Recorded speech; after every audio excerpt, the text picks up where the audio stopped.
Hi, welcome back to my channel. ಒಂದು comedy family romance ಸಿನಿಮಾದ ಭರ್ಜರಿ ರಿವ್ಯೂ ಜೊತೆ ಬಂದಿದ್ದೀನಿ. ಹಾಗಾದರೆ ಗಂಡ ಹೆಂಡತಿಯರ ನಡುವಿನ ಸಣ್ಣ ಪುಟ್ಟ ಜಗಳಗಳು ಮತ್ತು ಆ ಕ್ಷಣಕ್ಕೆ ಹೇಳುವ ಸುಳ್ಳುಗಳು ಇಷ್ಟೊಂದು ದೊಡ್ಡರಾದಂಥ ಸೃಷ್ಟಿಸಬಹುದು ಎಂಬುದನ್ನು ಅತ್ಯಂತ ತಮಾಷೆಯಾಗಿ ತೋರಿಸಿರುವ ರವಿತೇಜ ಅವರ ಹೊಸ ಸಿನಿಮಾದ ಭರ್ತ ಮಹಾಶೈಲಕ್ಕೂ ವಿಜ್ಞಪ್ತಿ. ಇದು ZEE5ನಲ್ಲಿ OTTಯಲ್ಲಿ ಕನ್ನಡದಲ್ಲೂ ಲಭ್ಯವಿರುವ ಈ ಚಿತ್ರದ ಕಥೆ ಏನು, ಇದರಲ್ಲಿರುವ ಪ್ಲಸ್ ಮತ್ತು ಮೈನಸ್ ಅಂಶಗಳೇನು, ಹಾಗಾದರೆ ಪ್ರತಿಯೊಂದು ಸ್ಪಷ್ಟವಾಗಿ ನೋಡೋಣ ಬನ್ನಿ. ಇನ್ನು ಸಿನಿಮಾದ ಕತೆ ಹೇಗೆ ಶುರುವಾಗುತ್ತದೆ ಎಂದರೆ ಹೈದರಾಬಾದ್ನಿಂದ ಶುರುವಾಗುತ್ತದೆ.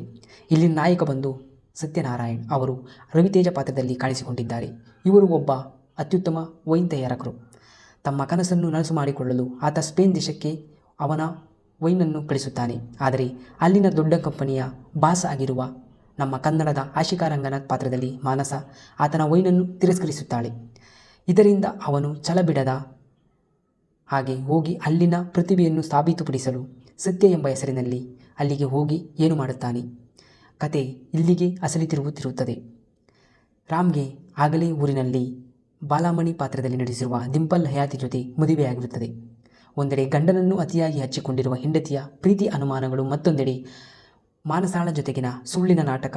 ಇವೆರಡರ ನಡುವೆ ರಾಮ್ ಹೇಗೆ ಒದ್ದಾಡುತ್ತಾನೆ, ಆ ಸುಳ್ಳಿನ ಬಲೆಯಿಂದ ಆತ ಹೇಗೆ ಹೊರಬರುತ್ತಾನೆ, ಮದುವೆಯ ಈ ಗೊಂದಲಗಳಿಗೆ ಕ್ಲೈಮ್ಯಾಕ್ಸ್ನಲ್ಲಿ ಯಾವ ರೀತಿಯ ಮುಕ್ತಾಯ ಸಿಗುತ್ತದೆ ಎಂಬುದೇ ಈ ಚಿತ್ರದ ಕತೆ. ಇನ್ನು ಈ ಚಿತ್ರದ ಪ್ಲಸ್ ಪಾಯಿಂಟ್ ವಿಷಯಕ್ಕೆ ಬಂದರೆ ನಿರ್ದೇಶಕ ಕಿಶೋರ್ ತಿರುಮಲ ಅವರು ದೈನಂದಿನ ಗಲಾಟೆಗಳನ್ನು ಮತ್ತು ಸುಳ್ಳುಗಳನ್ನು ಸಂಭಾಷಣೆಯ ಮೂಲಕ ಅದ್ಭುತವಾಗಿ, ಅತ್ಯಂತ ಸಹಜವಾಗಿ ಬರೆದಿದ್ದಾರೆ. ಸಂಭಾಷಣೆಗಳು ಪ್ರತಿಯೊಬ್ಬರಿಗೂ ಕನೆಕ್ಟ್ ಆಗುವ ರೀತಿ ಇದೆ. ಇನ್ನು ಈ ಮೂವಿಯ ಮೇನ್ ಪ್ಲಸ್ ಪಾಯಿಂಟ್ ಏನೆಂದರೆ ಕಾಮಿಡಿ ಮಾಡಿರುವ ವೆನ್ನೆಲಾ ಕಿಶೋರ್, ಸುನಿಲ್ ಮತ್ತು ಸತ್ಯ ಅವರ ಕಾಮಿಡಿ ದೃಶ್ಯಗಳು ಪ್ರೇಕ್ಷಕರಿಗೆ ಹೊಟ್ಟೆ ಹುಣ್ಣಾಗುವಂತೆ ನಗಿಸುತ್ತದೆ. ಇನ್ನು ಫಸ್ಟ್ ಹಾಫ್ ಪೂರ್ತಿ ನಗುವಿನ ಹಬ್ಬದಲ್ಲಿ ಮುಳುಗಿ ತೇಲುತ್ತದೆ. ಇನ್ನು ಈ ಚಿತ್ರದ ಮೈನಸ್ ಪಾಯಿಂಟ್ ವಿಚಾರಕ್ಕೆ ಬಂದರೆ ಒಬ್ಬ ಗಂಡ ಇಬ್ಬರು ಹೆಂಡತಿಯರ ನಡುವೆ ಸಿಕ್ಕಿ ಹಾಕಿಕೊಳ್ಳುವ ಕಥೆಗಳು ಹೊಸದೇನಲ್ಲ.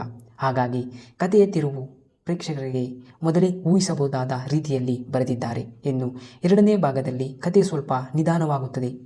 ನಾವು ಎಲ್ಲೋ ನೋಡಿದಿರಿ ಅನ್ನೋ ಫೀಲ್ ಕೊಡುತ್ತದೆ. ಹಾಗೆಯೇ ಕ್ಲೈಮ್ಯಾಕ್ಸ್ನಲ್ಲಿ ಇರಬೇಕಾದ ಭಾವನಾತ್ಮಕ ಎಮೋಷ್ನಲ್ ಅಷ್ಟಾಗಿ ಮೂಡಿ ಬಂದಿಲ್ಲ ಅಂತ ಹೇಳ್ತೀನಿ. ಇನ್ನು ಕ್ಯಾಸ್ಟ್ ಆ್ಯಂಡ್ ಕ್ಯಾರೆಕ್ಟರ್ ಪರ್ಫಾರ್ಮೆನ್ಸ್ ವಿಷಯಕ್ಕೆ ಬಂದರೆ ರವಿತೇಜ ಪಾತ್ರದಲ್ಲಿ ನಟಿಸಿರುವ ರಾಮ್, ಸತ್ಯ ತಮ್ಮ ಶಕ್ತಿಶಾಲಿ ಕಾಮಿಡಿ ಟೈಮಿಂಗ್ ಮೂಲಕ ಇಡೀ ಸಿನಿಮಾವನ್ನು ತಮ್ಮ ಹೆಗಲ ಮೇಲೆ ಹೊತ್ತಿದ್ದಾರೆ.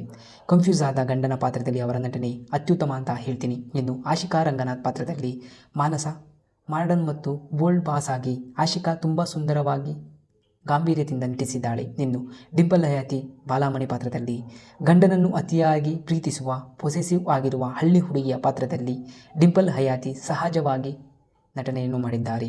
ಇನ್ನು ಟೆಕ್ನಿಕಲ್ ಅಸೆಟ್ಸ್ ಏನಂತಂದರೆ ಚಿತ್ರದ ತಾಂತ್ರಿಕ ಗುಣಮಟ್ಟ ಸೊಗಸಾಗಿದೆ.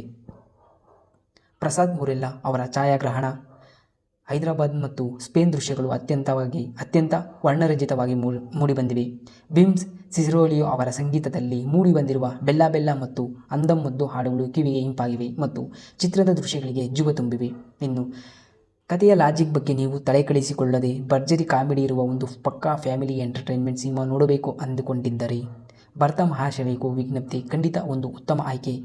ಇದೊಂದು ಪಕ್ಕಾ ಒನ್ ಟೈಮ್ ವಾಚಬಲ್ ಎಂಟರ್ಟೈನ್ಮೆಂಟ್ ಅಂತಾನೆ ಹೇಳ್ತೀನಿ. ಇದು ಇವತ್ತಿನ ರಿವ್ಯೂ. ಈ ವಿಡಿಯೋ ಇಷ್ಟವಾಗಿದ್ದರೆ ಒಂದು ಲೈಕ್ ಕೊಡಿ, ನಿಮ್ಮ ಸ್ನೇಹಿತರೊಂದಿಗೆ ಶೇರ್ ಮಾಡಿ, ಹಾಗೆ ಕಮೆಂಟ್ ಬಾಕ್ಸ್ನಲ್ಲಿ ನಿಮ್ಮ ಅನಿಸಿಕೆಗಳನ್ನು ತಿಳಿಸಿ. ಚಾನಲ್ಗೆ ಸಬ್ಸ್ಕ್ರೈಬ್ ಆಗುವುದನ್ನು ಖಂಡಿತ ಮರಿಬೇಡಿ ಮತ್ತು ಸಿಗೋಣ.